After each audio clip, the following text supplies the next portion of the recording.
Hi everybody, welcome to English 247 Women in Lit Summer Session 1, and my name is Lillian Ruiz. I'm the instructor of the class, and normally we would be meeting in person, but as you know there is nothing normal about the time period that we are in.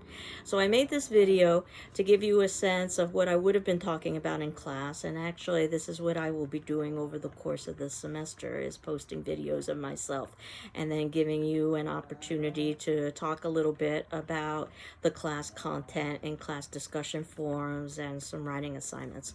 And I'll talk about all of that in a little bit as well. So if you can see our Moodle site, at the very top, we've got a folder for syllabus and other documents, and that's where I've got basically the copies of what I'm going to be reviewing today, the syllabus and the course outline. There also is a link for assignment dates, which just reiterate what's in the course outline about the dates in which you have specific assignments that are due.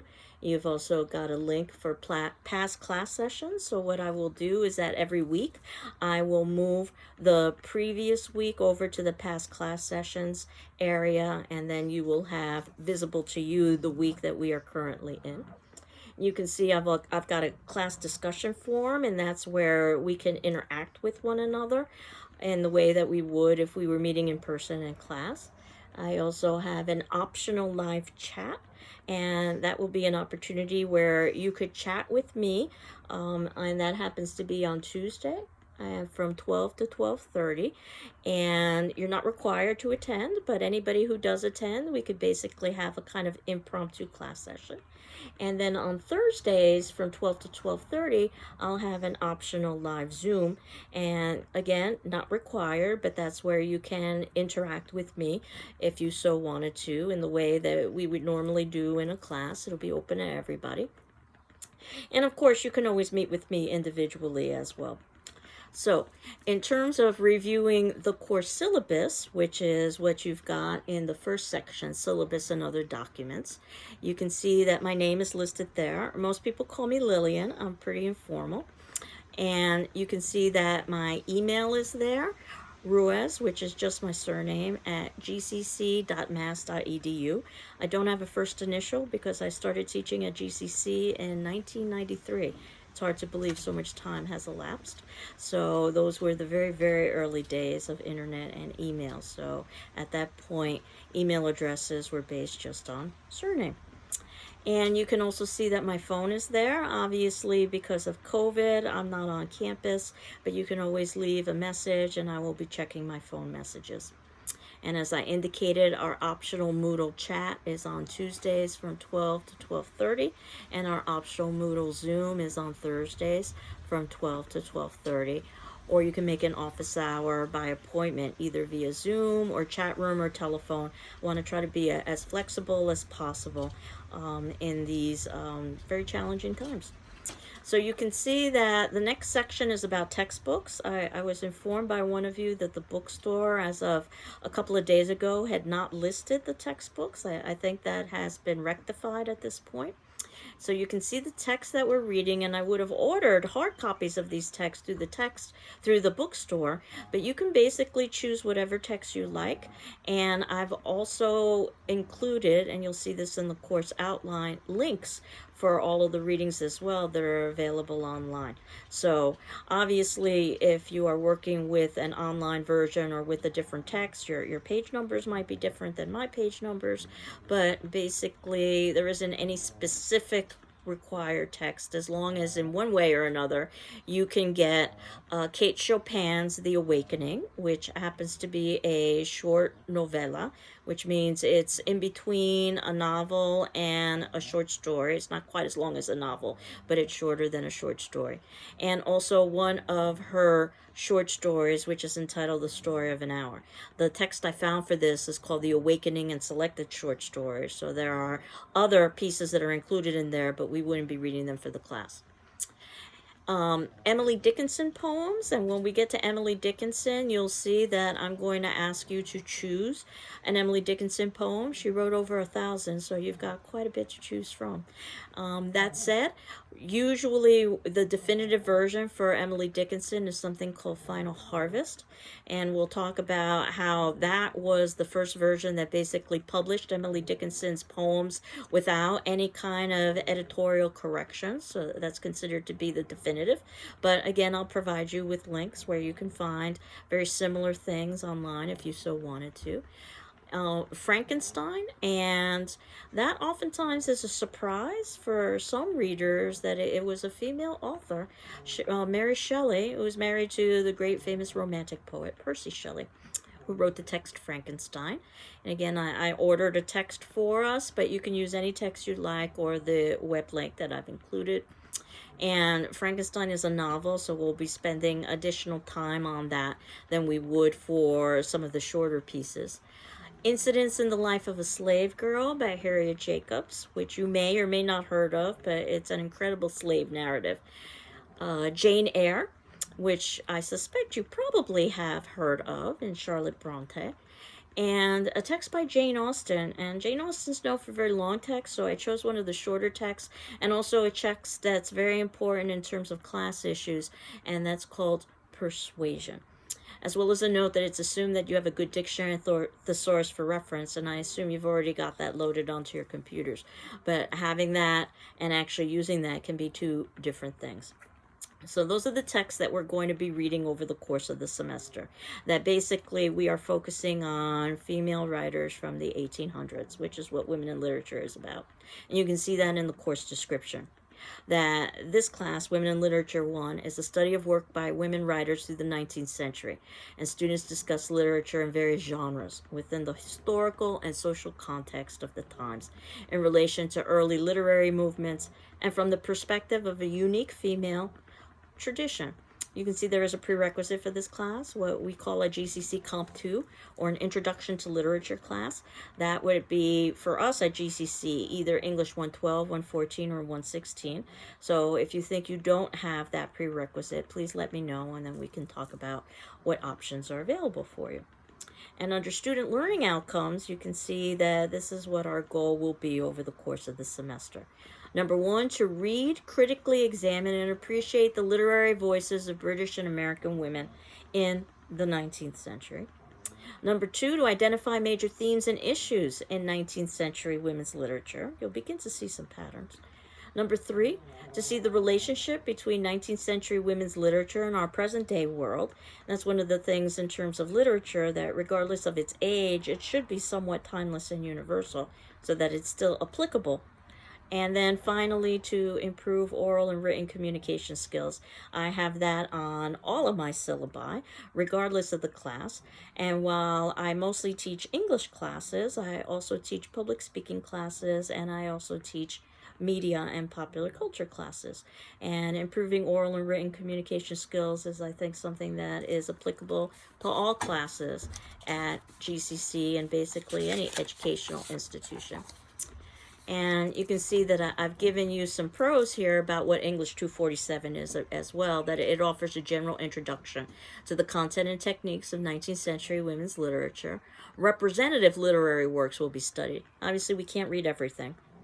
And as you know, this is a summer class. It is condensed. So every one of our, quote, classes, unquote, is the equivalent of an academic week during the typical academic semester. That's the bad news. The good news is that by the middle of July, you will have completed a 16-week course. So pros and cons both ways. Representative literary works will be studied, and this course emphasizes critical thinking, critical reading, critical writing. A lot of critical there. Not as in criticizing, but critical as in asking questions, interpreting, analyzing, or doing what I say adolescent, or what oftentimes toddlers do very well. They ask questions, specifically why. And then when they become adolescents, they stop asking why. And I've wondered if the school system has something to do with that. So I don't think that critical thinking, reading, and writing is something that has to be so much learned as relearned, something we did very naturally in our youth. I've oftentimes said that's the difference between high school, where you might learn about what, and then college, where you try to grapple with the whys. As a class, we will strive to appreciate the aesthetic and literary merits of 19th century women's literature. So procedures, so how to do this. So as you can see, I will be posting a video of myself, and this is under the procedure section in the syllabus that I've got posted in the syllabus and other documents folder. I'll post a video of myself discussing class material by the time our class would normally meet in person, and that would be on Tuesdays and Thursdays at 9 a.m. Though I'm well aware that you are probably viewing this before Tuesday. So we will not have a video for Tuesday. The summer session starts on Monday, and I'm going to be posting this on Sunday evening, so that hopefully by Tuesday everybody will have seen the video, and I will be available for our first chat on Tuesday, so that if you had any questions or concerns, you can let me know. And then basically every Tuesday and Thursday at 9 a.m. there would be a video. You have a 24-hour deadline to watch that particular class video and answer a corresponding attendance question that I will be posting in our class discussion forum. And if you need more time, just ask me for an extension. I'll be happy to grant it to you. Your answer on the class discussion forum is your attendance, basically, for that particular class. And then number 3, any additional interaction you have with your classmates in the discussion forum, I think of as participation, similar to your participation in a live class. And I know that some students learn best by participating and talking, and others learn best by listening. So I don't think one is better than another. You can decide on how much or how little to participate. You should, however, read all of the discussion forum responses and my responses to those responses, because I will be responding to all of you, for optimal learning. So that basically is supposed to duplicate the kind of conversation that we would be having in a live class, the kind of discussion we would be having in a live class. And as I indicated, you'll have optional chat sessions, and I'll begin my first on Tuesday from 12 to 12:30. Optional Zoom sessions on Thursdays from 12 to 12:30. No penalty for not attending these sessions. Think of it as another opportunity for participation.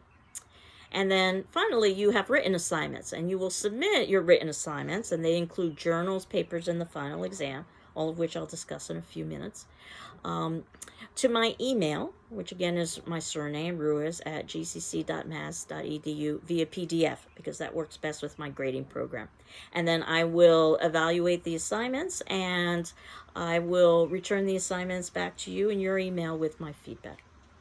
So in terms of the course requirements, basically outside of doing all the reading and writing assignments by the due date, there will be 2 formal out-of-class papers that will be due, one towards the middle of the semester and one towards the ending of the semester. You'll also be submitting periodic journal entries discussing your reactions to each of the readings that we will be doing, and that is discussed further in the journal section, which I'll get to in a moment. And there will also be a final examination. It's open book, open notes, so you can use resources like class videos and your journal writings and your paper writings. And the final exam will be essay exam, but you will be able to choose between options with those essays. And before I get into some of the specifics about the class, I did want to read the Institutional Services Disability Statement, which if you've taken other classes at GCC, you're probably familiar with, that Greenfield Community College values inclusion and equal access to its programs and activities, and is committed to fostering an environment of respect and full participation.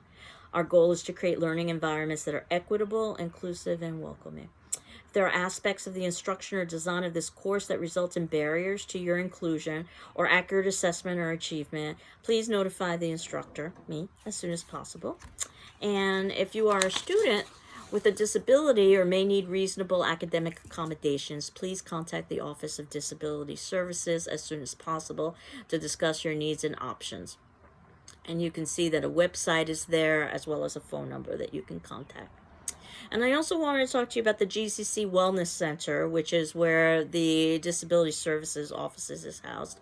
And as you know, that these are challenging times. So if you're struggling for any reason and believe that might be impacting your performance in the course, you can contact our learning support counselor, and there's information there on how to contact Kathleen Cow in the GCC Wellness Center via email or phone for support, resources, and or referrals. So now getting to the specific assignments, the first I had talked about was what I'm calling a journal, a response journal. And I wanted to read you the information that I have in the syllabus about the journal and then talk a little bit more about it. That reading and writing is an ongoing process. So the journals are meant as an opportunity for students to discuss their reactions to the reading. I oftentimes have friends ask, don't you get tired of working with the same text? And I say no, because each time I review a text, no matter how many times I've read it or taught it before, I always find something new in it. So that's one of the great elements of something that's worthy of academic study, a piece of literature, is that it's got enough depth and complexity to it that you could read it multiple times and generate new meaning. So, as I said, reading and writing is an ongoing process, and the journals are meant as an opportunity for you to discuss your reactions initially to the readings. Guidelines will be very informal, as each student should use the journals as an opportunity to explore the literature in the way he or she feels would be most beneficial. I will give you some ideas or suggestions in class, but on the whole, the journal should reflect whatever relevant thoughts, questions, etc. the individual student has about the readings. And I suspect it's best to record these thoughts immediately after completing the reading assignment when the ideas are still fresh. Though I've had students say that they prefer to do it as they're reading when something occurs to them. And I've had other students say they prefer to do it after the class discussion and videos so that they can get a sense of what some ideas are that they could pursue. So it doesn't much matter. The journals will provide also an excellent opportunity to brainstorm and free write paper topics. And I will be distributing paper topics to you soon, and you're free to choose any of those topics, but you're also free to create your own topic as long as you get it approved by me. So you can begin thinking very early on in the semester about ideas that you might wish to pursue. And it could be something that you address in a journal. It's also a great way to brainstorm final exam questions. Not that you can create your own final exam question, but you might end up creating in a journal something that would be perfectly suitable for final exam, and you can use that information from the journal for your final. The journal should be numbered and submitted via PDF to my email, and that happens to be Ruiz, R-U-I-Z, at gcc.mass.edu.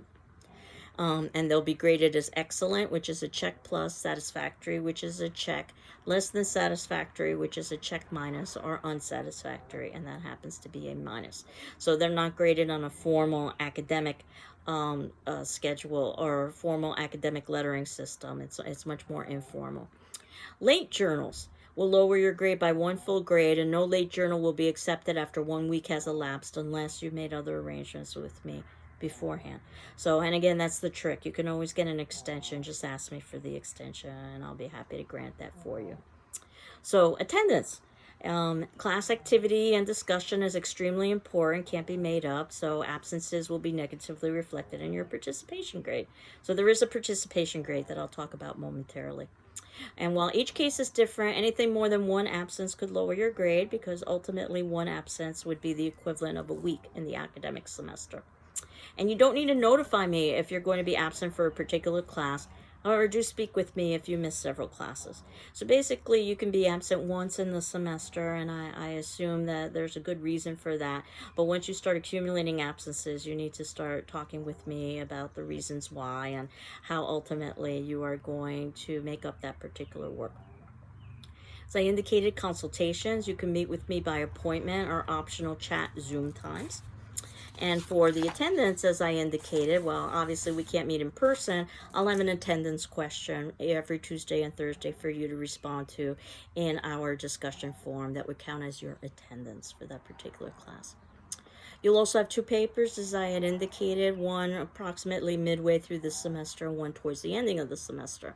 And basically, papers are going to be about the course material that we've discussed. You can see that I've got some information there just about the formatting of papers. They're due on the day specified, type double space, 1-inch borders.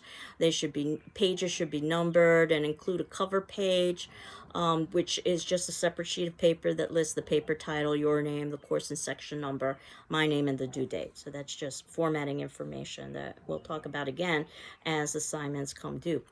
Late papers, much like late journals, will lower your grade by 1 full grade No late paper will be accepted after 1 week has elapsed unless you've made other arrangements with me beforehand. So again, if you need additional time, do let me know, but understand that as a summer session, things go by rather quickly. Again, we'll be done by mid-July. Please be sure to keep a copy of any paper for yourself, and paper assignments will be distributed during the term. And I was thinking the first paper would be addressing in one way or another the first works that we'll be reading in the semester, and the second paper would be addressing the second works, and you get to decide which work you want to focus on. Again, I'll give you some suggestions, but certainly you can come up with your own. And you can see the note there that students have the option to revise the first paper if they so choose. I think of the first paper as a kind of learning exercise. By that point, we would have talked about how to write a paper, but this will be your first experience with writing a paper for this particular class. So I will evaluate it on a formal letter basis and be reviewing it for grammar and mechanics as well as content, which is different than what I do with the journals. With the journals, I just basically review for content. I don't evaluate for grammar and mechanics. So you can think of the journals as a kind of written conversation on paper. But that would be definitely different with the actual papers that you would be submitting in to me, because there is also style and writing involved, and diction in addition to content. So that first paper, I will evaluate it and make grammatical corrections as well as suggestions about content and return that back to you with a letter grade. If you're satisfied with your letter grade, you're done. But if you wanted to improve upon your letter grade, you can always do a revision by incorporating my comments and my suggestions into your revision and resubmitting into me the original version with my comments along with your revision, and then you get the higher of the two grades. Do consult with me prior to revising a paper, and late papers can't be revised. Another reason why you would want to ask for an extension, because once you ask for an extension, it's no longer late. So you can think of the first paper as a kind of learning exercise. The second paper is due at the very ending of the semester, so you wouldn't necessarily have time to revise it. That said, on occasion, I've had students who have submitted in their second paper early enough and have negotiated with me so that they could do a revision. But that's something that is negotiable. Basically, it isn't something that's guaranteed in the way that it would be with the first paper. The idea is that the learning occurs with the first paper so that you can just basically duplicate that with the second paper. I'm going to skip the section on plagiarism and address that next class, and instead talk about grading, which I know is what you were probably most interested in.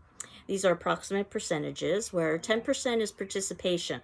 So that happens to be answering the attendance question, any class assignments and activities, watching class videos, things of that nature. So that's 10%. 15% are the journals. You've got several journals due over the course of the semester. All of them together are 15%. Remember that I'm evaluating that on a checkmark system. 25% is paper number 1, and paper number 1 would be addressing one of the earlier set of readings from the semester, and you have the option of revising paper number 1 for a higher grade. That's 25%. The papers are generally 4 to 5 pages long or so, if you are wondering, but as long or as short as they need to be. They are not research papers, they're critical papers, so they're based on your own interpretation and analysis, rather than you going outside and trying to incorporate research into your own thoughts and reflections, which is actually a more difficult exercise, because a research paper is more than just accumulating other people's research and summarizing it. You still have to add your own original content. But that said, if you really have your heart set on a research paper, we can always discuss and negotiate. Paper number 2, due at the ending of the semester, and we would be addressing one of the later set of works that we would be discussing. That would be 25%. And then the final examination, that open book, open note essay exam, and you have 24 hours in which to take that particular examination and submit it back into me. That would be 25%, for a total of 100%. For an A, excellent, B, good, C, satisfactory. And I don't like mentioning the letters after C in terms of grades, especially on the first day of class. So we'll just keep it to excellent, good, and satisfactory. But you can see that there are other options after that as well. So that basically is the syllabus.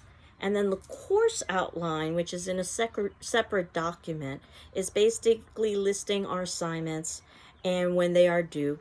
And you can see that there's a note here that says that dates and assignments are subject to change, and also that reading should be done prior to the date assigned. So this gives you an idea of what we are going to be doing on that particular date.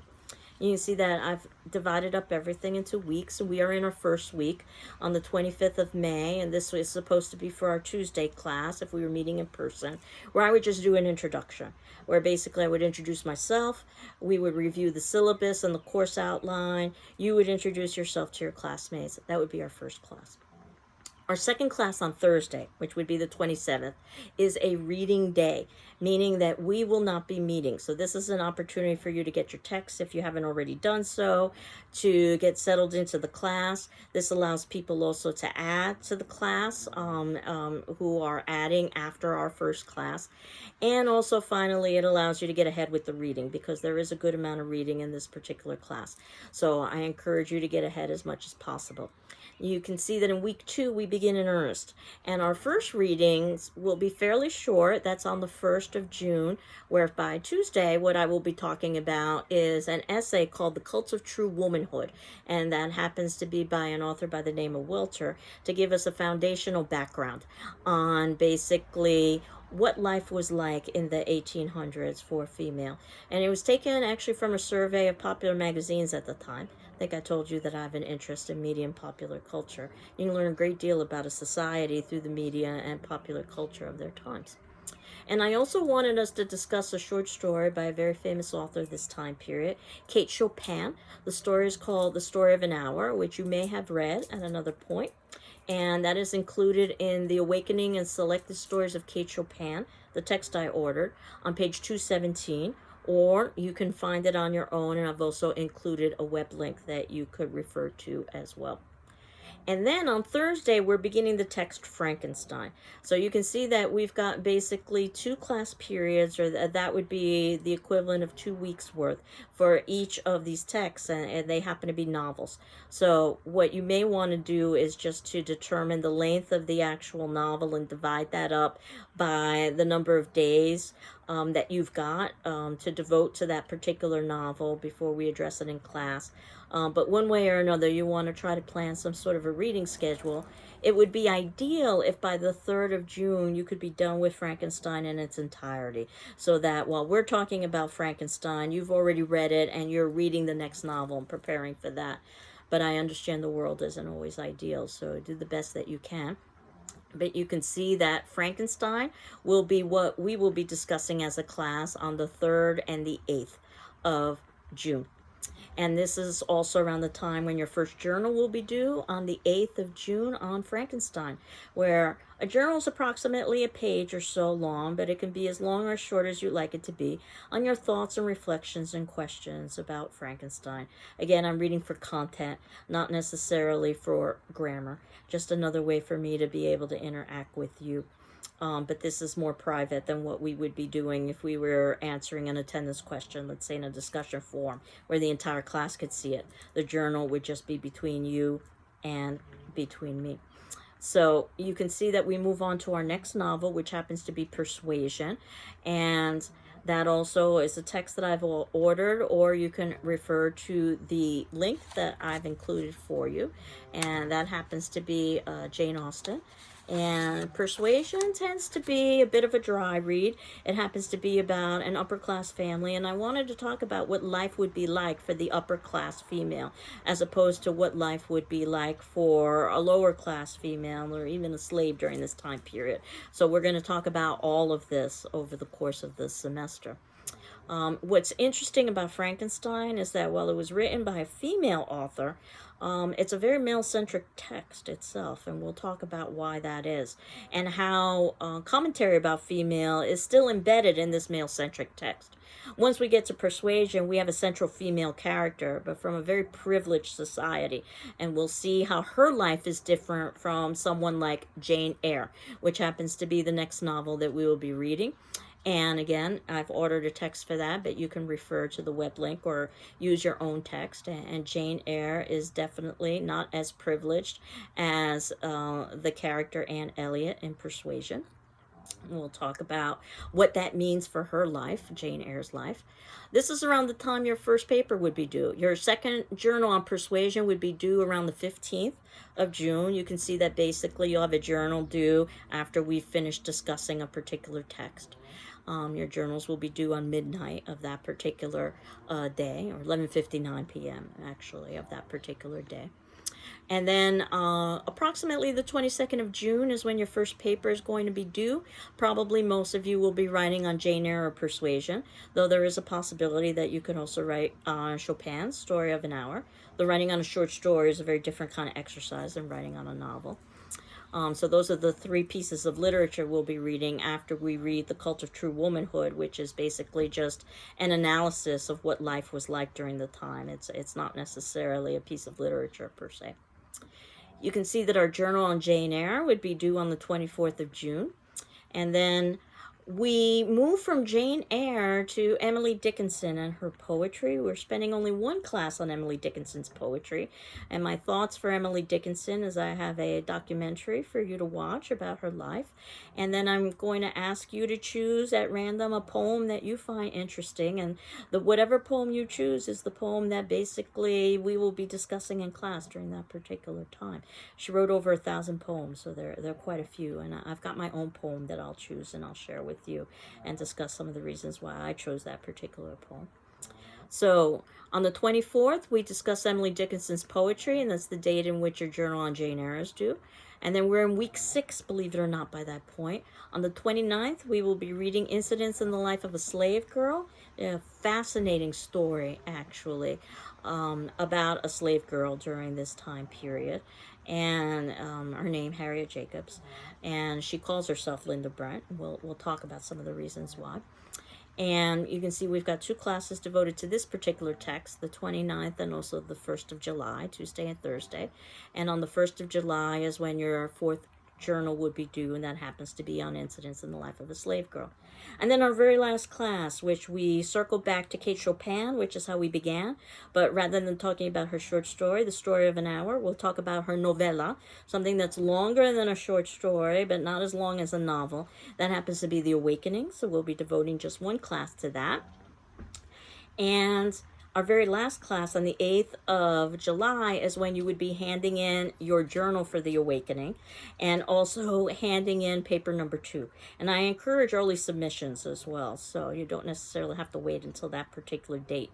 And then I will post our final exam on the 8th of July at 9 a.m., your essay exam, and you'd have 24 hours in which to complete that exam and submit it to me. If we were doing it in person, you'd have approximately 3 hours to do that exam, so that's how much time I'm anticipating you should spend on that exam, approximately 3 hours or so. And that basically does it for us as a semester. I've also included in the syllabus another documents folder, criteria for essay evaluation, which I will revisit when we review some of the elements of writing an academic paper, which we will do over the course of the semester.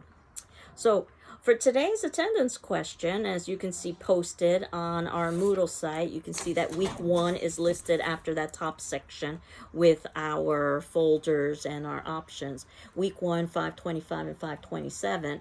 Week 1 today was introduction, and your attendance question just happens to be your introducing yourself to the class in our class discussion forum.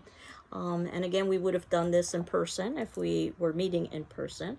So please introduce yourself to the class, and feel free to include things like video and pictures, but you're not required to. And I do ask that you read the responses from your classmates as well, so that you can get a sense of who is in the class. So that's today's class. And as I indicated, I will be available on Tuesday for our optional chat from 12 to 12:30 if you wanted to contact me if you had any questions or concerns about the class. And then I'm giving us all the Thursday off as a reading day, so I won't be available for our optional Zoom on Thursday. And we won't be having any kind of class video, but I will post it on the Moodle that's the reading day. That's a day for you to catch up as much as possible with readings, and then we begin in earnest the following week. So I hope you are all doing well. I am doing well. And we will continue on next week by talking a little bit about what life was like in the 1800s for female, and an author by the name of Kate Chopin. Take care. Bye-bye.